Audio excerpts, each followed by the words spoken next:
Hello, welcome to Chapter 6. In this chapter, we're going to discuss managing the encouraging classroom. Hopefully up to this point, you've learned some new tips and some new techniques to use in your own classrooms.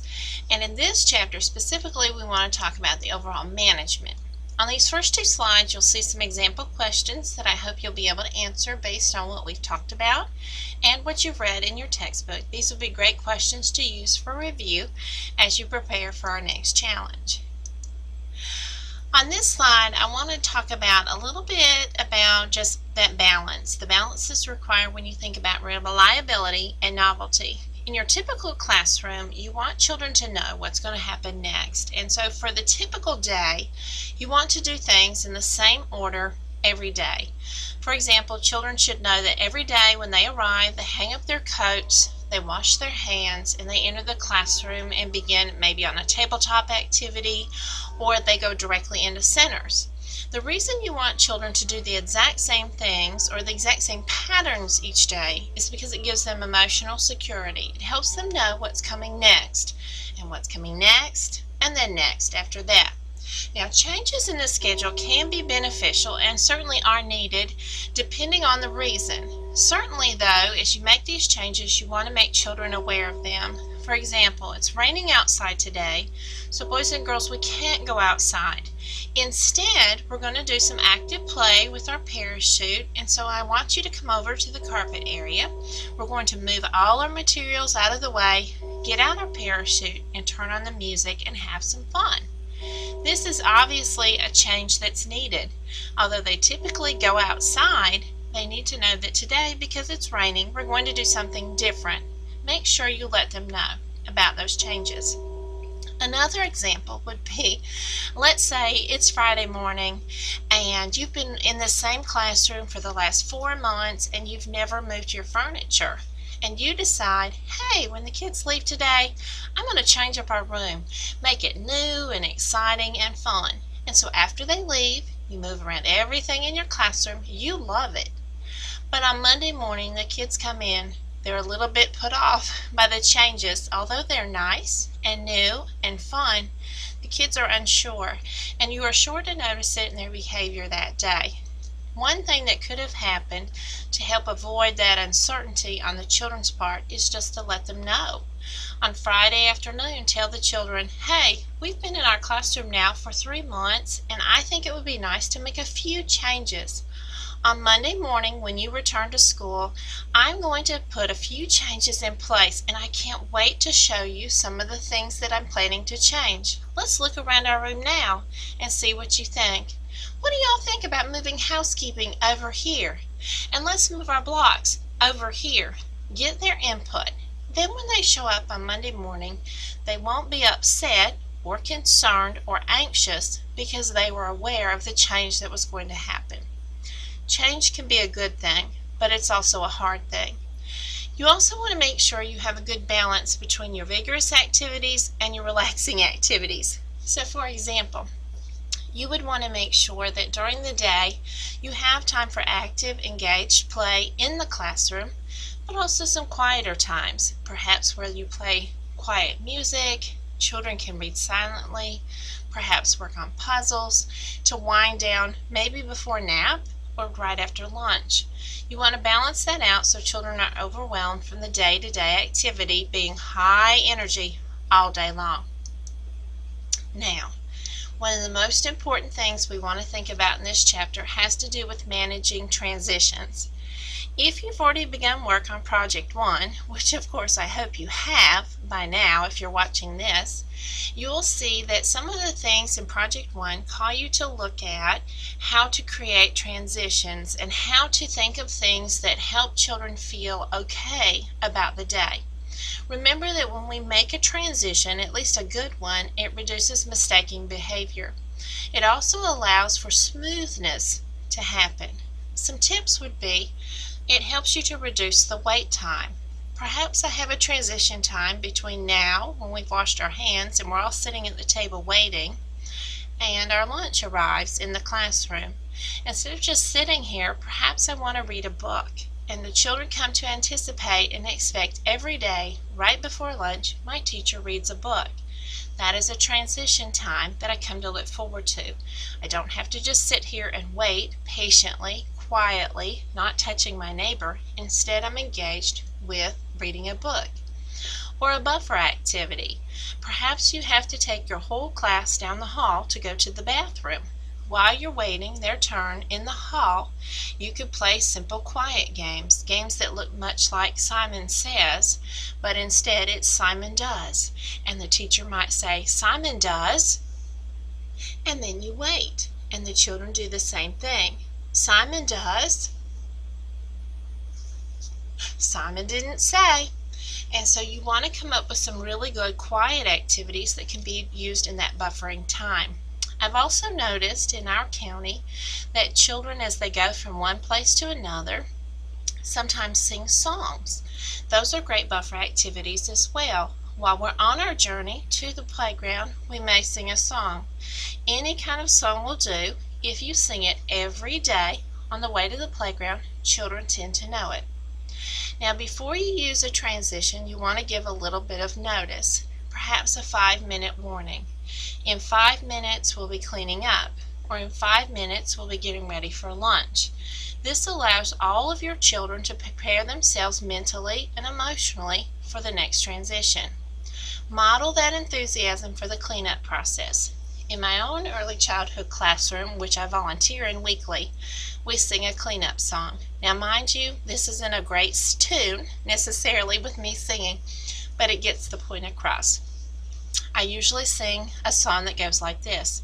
It's cleanup time at our room. It's time for girls and boys to stop what they are doing and put away their toys. At the same time, I dim our light. The children know that the light has dimmed and I have sung. It must be time to get ready to clean. Then while we're cleaning up, I sing a different song, and it goes like this. I see a good helper, what will be their name? I'm looking for the good helpers, who will they be? I see a good helper, Josh is his name. He's picking up the blocks right now. What a great helper. What I've noticed in my own work with young children is that children come to expect I'm going to sing that song every time. And believe it or not, it's almost like magic. The room gets quiet, all the children clean up, and they're waiting. What are they waiting for? They're waiting for me to sing their name, and they know that I will specifically sing what it is that they're doing that's being a good helper. It gives them that good feedback that lets them know that what they're doing is the right thing. Another example would be to give generous encouragement to the group. You don't always have to pick out specific children. Instead, you could sing, I see some good helpers working on the blocks. They're picking all the blocks off the floor. What great helpers. This lets them know they're doing a great job cleaning up.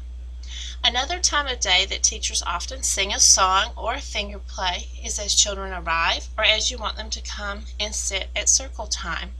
It's always a great idea to start with enthusiasm and start your song before all the kids have arrived. This lets the first children know you were listening. I appreciate the fact you came first, and I'm not going to make you wait for everybody else. Instead, I'll reward you for being here early, being here first, and you get to sing with me. Perhaps it's a finger play, Itsy Bitsy Spider, Twinkle Little Star. Whatever song or finger play it is, do it with enthusiasm, and before you know it, the rest of the class will be ready to join you.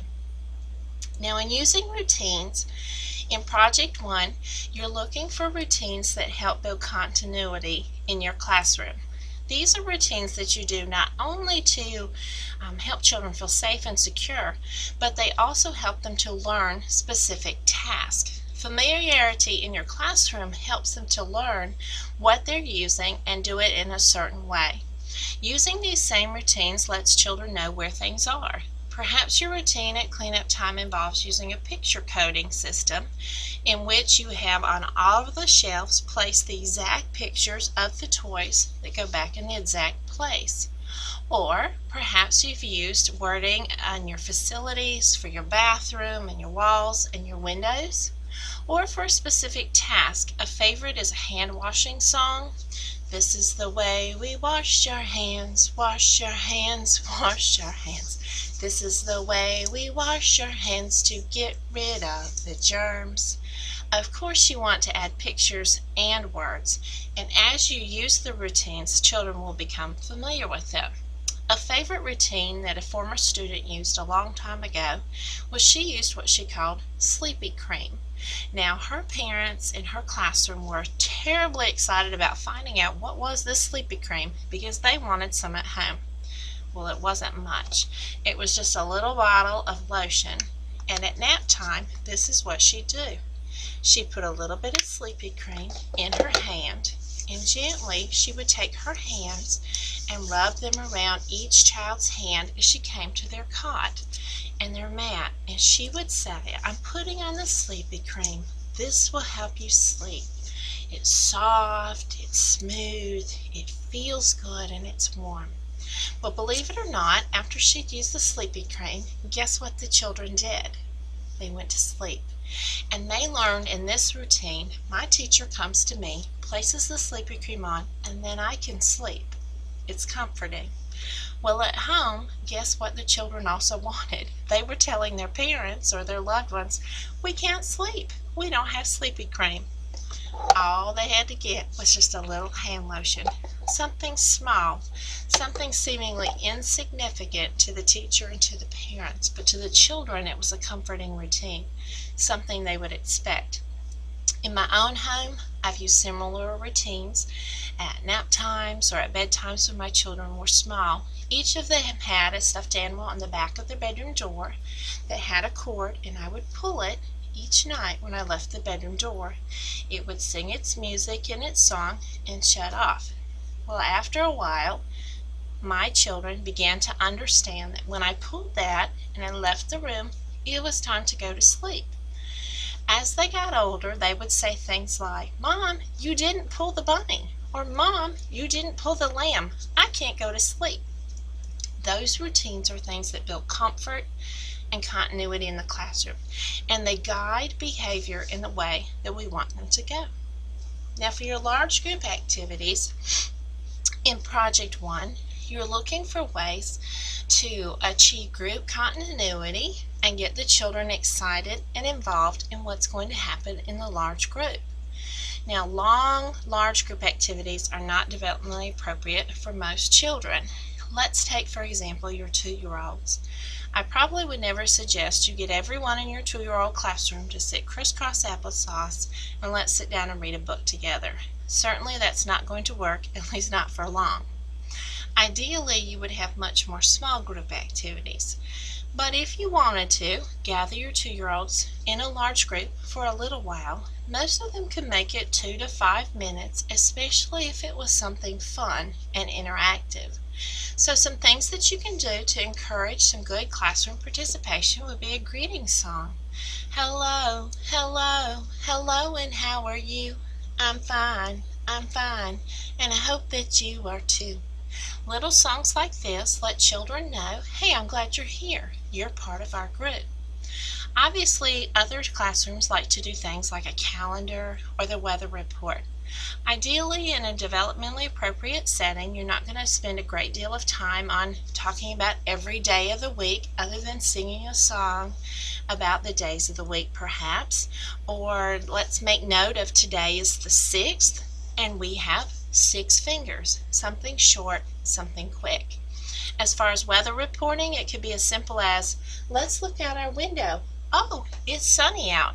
That's the weather today." That's probably about all you want to do to keep it developmentally appropriate. Now, when you think about show and tell, all children love to bring in things, but certainly you don't want to set up kids for failure. Asking 15 children to all bring in show and tell items on the same day is a disaster waiting to happen. Instead, many teachers prefer to do things like a star of the week or a star of the day, where one child or just a few children will bring in things to share. And it doesn't always have to be stuff. It could be a story. It could be a favorite experience. Sometimes it could be a picture. Children love to share and tell a little bit about their